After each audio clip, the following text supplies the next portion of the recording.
नमस्कार।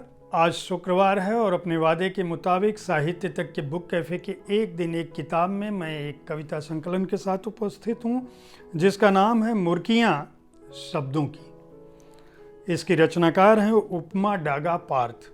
उपमा डागा पार्थ अमृतसर में पैदा हुई, गुरु नानक देव यूनिवर्सिटी से वाणिज्य में स्नातक किया। कॉस्ट अकाउंटेंट होते हुए भी उन्होंने पत्रकारिता को अपना प्रोफेशन बनाया और पंजाब के एक अखबार में दिल्ली की ब्यूरो चीफ हैं। मुर्कियाँ उनका पहला कविता संकलन है और इसकी कविताएं आपका मन मोह लेंगी, इतनी उम्दा कविताएं हैं। उन्होंने इस पुस्तक का समर्पण पुल सीमेंट के हों या शब्दों के जोड़ते हैं इस शब्द को किया है। इसकी भूमिका बरजिंदर सिंह हमदर्द ने लिखी है। इस पुस्तक को लिखते हुए उन्होंने ये बताया है, उपमा डागा पार्थ ने, कि शब्दकोश मेरे लिए कितना मायने रखते हैं। वो कहती हैं कि शब्दों का सही अर्थ तलाशने के लिए मैं शब्दकोश को अक्सर पलटती रहती हूँ और हमारे सहयोगी कहते हैं कि जो चीज़ एक मोबाइल से हो सकती है उसके लिए कई किलो का शब्दकोश क्यों इधर उधर पलट रही हो। लेकिन उनका कहना है कि शब्दकोश से जो महक आती है, परिभाषित अपरिभाषित शब्दकोश जिस तरह से शब्दों को सहेजते हैं, मेरी कविताएं उसी रूप में आपके सामने हैं।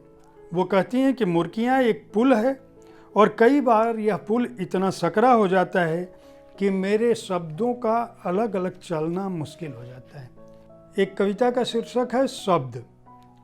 शब्द झड़ते हैं कविताओं से, कभी लबों से, कभी कलम से। शाश्वत सत्य है शब्द, बोले गए, लिखे गए और अनकहे भी। दूसरी एक कविता है जिसका शीर्षक है कलम।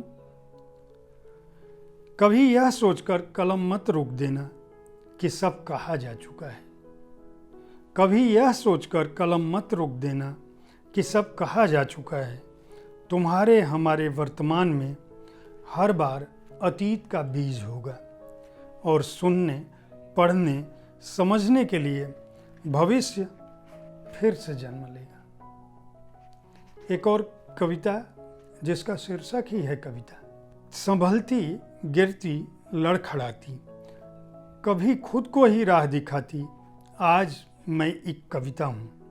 काजल भरी आँखों से दो बूंद टपकाती, फिर छुपाती, तो आज मैं एक कविता हूँ। फूल बिखेर कर औरों की राहों में कांटों को गले लगाती, फिर आज मैं एक कविता हूँ। कई ऊंचाइयाँ आसमान की तज कर धरा पे अपने पैर टिकाती, हाँ आज मैं वही कविता हूँ। एक कविता का शीर्षक है चाहत। स्त्री पेडस्टल नहीं चाहती क्योंकि वो जानती है उचक कर देखने से दुखती हुई पिंडलियों का दर्द।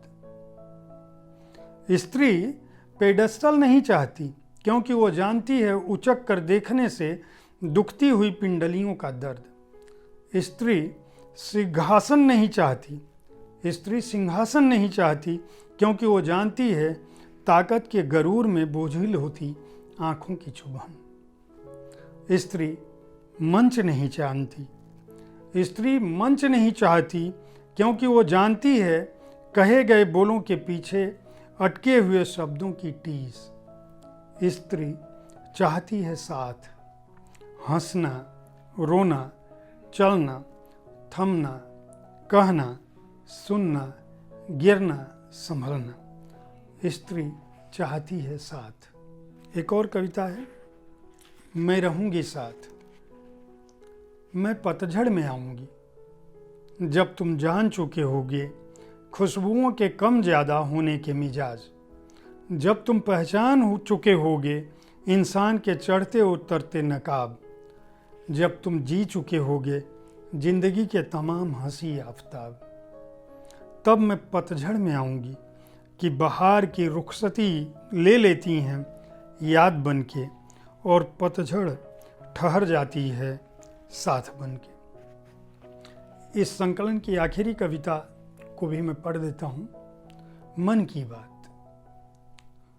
स्त्रियां बगावत नहीं करती, बांधी रखती हैं खुद को रसोई में कड़ाही से, बच्चों की पढ़ाई में, घर भर के पचड़ों में, आस पड़ोस के लफड़ों में, खुशी में बुखार में, व्रत में त्योहार में, और न जाने कितना कुछ, कितने गम कितने सुख, ये पूरा संसार वो साथ लिए चलती हैं और आखिरी सांस तक नहीं कह पाती सब मिथ्या है।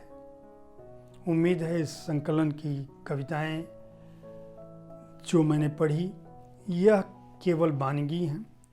मुर्कियाँ शब्दों की एक बेहद उम्दा कविता संकलन है।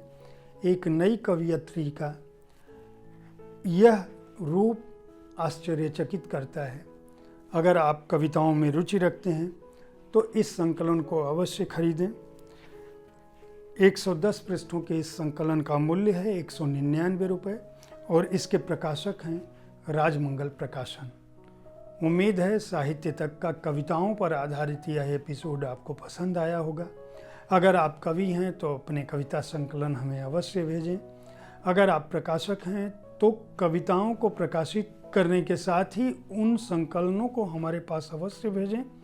हम कविता संकलनों को भी अपने कार्यक्रम में स्थान देते हैं। कविताओं को पढ़ने, जानने और उनमें रुचि रखने वाले लोग आज भी मौजूद हैं।